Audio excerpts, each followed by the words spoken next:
À quelques jours de la cérémonie Miss France 2023, les Miss régionales se livrent sur leurs envies, leurs combats et leur histoire. Emma Guibert, Miss Pays de la Loire 2022, a révélé avoir été victime de harcèlement scolaire. Elle se confie.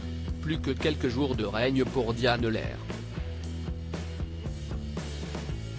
Le samedi 17 décembre, Miss France 2022 passera la couronne à l'une des 30 Miss régionales qui prétendent au titre de Miss France 2023. La soirée se déroulera à Châteauroux devant une salle comble, mais aussi devant un jury qui ne manquera pas une miette de l'événement.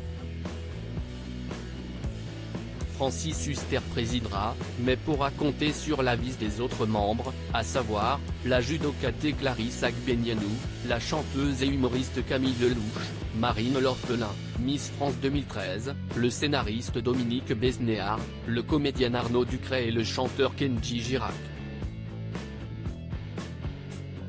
Être Miss, une affaire de famille ces dernières semaines, les photos officielles des Miss ont été dévoilées, tout comme leurs portraits qui permettent d'en savoir plus sur elles dans de courtes vidéos.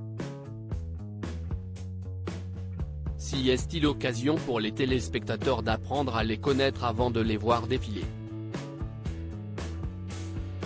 Emma Guibert, la représentante de la région Pays de la Loire 2022 dévoile qu'un membre de sa famille a également participé à des concours de beauté plus jeune. Ma marraine, aujourd'hui âgée de 45 ans, a été Miss Côte de Lumière et Miss Vendée en 1999.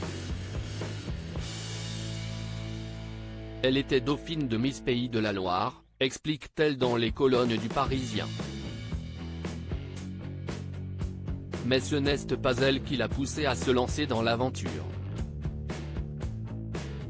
En effet, ce sont ses amis qui l'ont convaincue, je n'y croyais pas mais je me suis prise au jeu, admet-elle. J'ai été victime de harcèlement scolaire d'autant plus que l'étudiante en BTS Tourisme n'a pas toujours eu confiance en elle. J'ai été victime de harcèlement scolaire, confie celle qui était critiquée pour être très maigre et très grande. Lors de mes prestations en tant que Miss, beaucoup de jeunes m'ont dit aussi en être victime. J'ai compris que ce n'était pas normal d'avoir subi des réflexions comme on ne te voit pas quand tu es de côté, la grande asperge, ajoute-t-elle, encore affectée par ces remarques. Si est-il la raison pour laquelle, elle est aujourd'hui, plus que fière de représenter sa région lors de la cérémonie Miss France, présentée par Jean-Pierre Foucault et Sylvie Tellier, qui passera ensuite le relais à Cindy Fabre. Miss France, c'est une petite revanche, de défiler, de m'exprimer en public. Cela m'a donné confiance en moi. Je me sens enfin femme. À lire aussi Miss France 2023, découvrez les photos des 30 candidates en maillot de bain.